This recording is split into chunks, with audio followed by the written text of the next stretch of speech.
Assalamualaikum warahmatullahi wabarakatuh. Bersama saya Nurul Anissa, peserta Latsar angkatan 17 tahun 2020.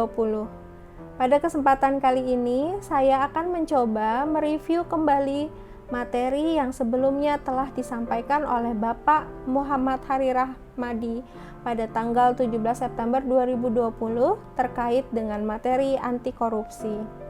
Adapun yang menjadi tujuan pembelajaran dari materi anti korupsi ini adalah untuk membentuk perilaku yang amanah dan jujur serta berperan serta dalam pencegahan korupsi di lingkungannya.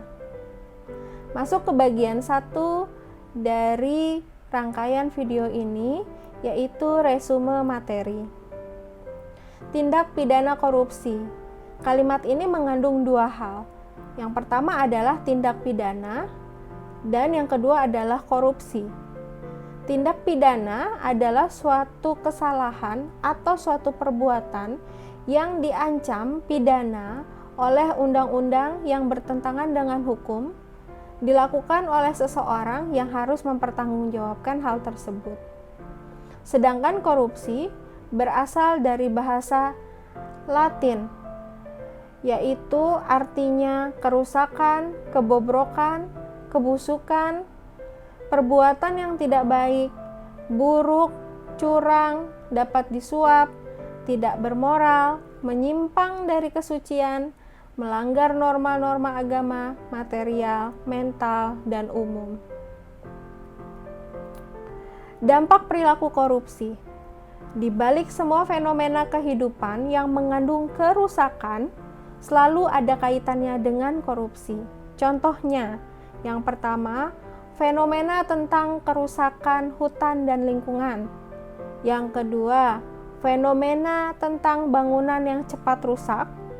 Yang ketiga, fenomena penegakan hukum yang tidak dapat tegak dan berlaku adil.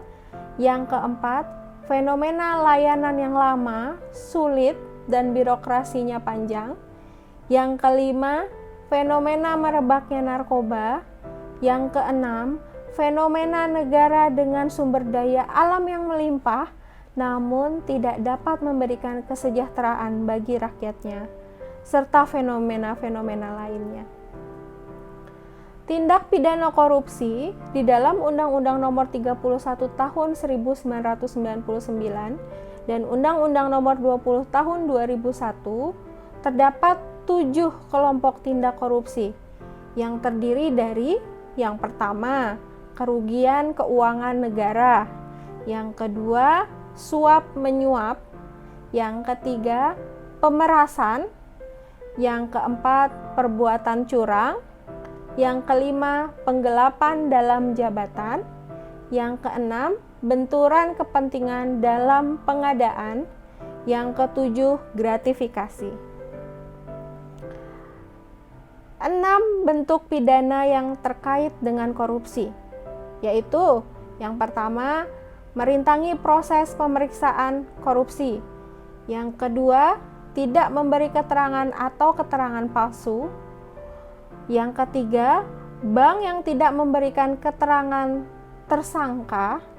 Yang keempat, saksi atau ahli yang tidak memberikan keterangan atau memberikan keterangan palsu. Yang kelima, orang yang memegang rahasia jabatan tidak memberikan keterangan atau memberikan keterangan palsu. Yang keenam, saksi yang membuka identitas pelapor.